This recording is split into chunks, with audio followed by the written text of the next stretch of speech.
പാകിസ്ഥാനെ പിളർത്താനുള്ളൊരു ശ്രമം നടക്കുന്നു എന്നുള്ള റിപ്പോർട്ടുകൾ നമ്മൾ കാണുന്നതാണ്. പാകിസ്ഥാനുള്ളിൽ നിന്ന് തന്നെ പാകിസ്ഥാനകത്തുള്ള ഫ്രിഞ്ച് ഗ്രൂപ്പുകൾ അല്ലെങ്കിൽ സ്വാതന്ത്ര്യം ആഗ്രഹിക്കുന്ന ബലൂചിസ്ഥാൻ പോലുള്ള ഗ്രൂപ്പുകൾ പാകിസ്ഥാനിൽ നിന്ന് സ്വാതന്ത്ര്യം വേണമെന്ന് പറയുന്നുണ്ട്. പക്ഷേ ഇപ്പോൾ ഒരു വ്യത്യസ്തമായിട്ടുള്ളൊരു അഭിപ്രായം വന്നിരിക്കുകയാണ്. അതായത് പാകിസ്ഥാനിലെ വാർത്താവിതരണ പ്രക്ഷേപ മന്ത്രി അത്താവുള്ള തരാറാണ് ഇത് പുറത്തുവിട്ടിരിക്കുന്നത്. അത്താവുള്ള തരാർ പറയുന്നത് പാകിസ്ഥാനെ പിളർത്താൻ മുമ്പിൽ നിൽക്കുന്നത് അമേരിക്കയാണ് എന്നുള്ളതാണ്.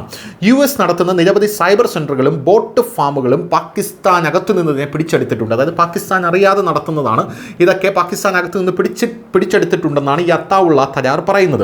ഇതിൻ്റെ പ്രധാനപ്പെട്ട ലക്ഷ്യമെന്ന് പറയുന്നത് പാകിസ്ഥാനെ വിഭജിക്കാൻ സോഷ്യൽ മീഡിയയിൽ പ്രചാരണം നടത്തുക എന്നുള്ളതാണെന്നാണ് അത്താവുള്ള തരാർ പറയുന്നത്. പാകിസ്ഥാനെ വിഭജിക്കുക എന്നത് അമേരിക്കയുടെ പദ്ധതിയുടെ ഭാഗമാണ് എന്നും അത്താവുള്ള തരാർ പറയുന്നു. അതുകൊണ്ടാണ് ഇന്ത്യ സ്വന്തമായി പാകിസ്ഥാനെതിരെ ഒരു സൈനിക നടപടിയും നടത്താത്തത് എന്നും അത്താവുള്ള തരാർ ആരോപിക്കുന്നു. അവരെ വിഭജിക്കാനുള്ള ശ്രമത്തിന് പിന്നിൽ അമേരിക്ക തന്നെയാണെന്ന് ഇന്ത്യക്ക് അറിയാമെന്നും അത്താവുള്ള തരാർ പറയുന്നു.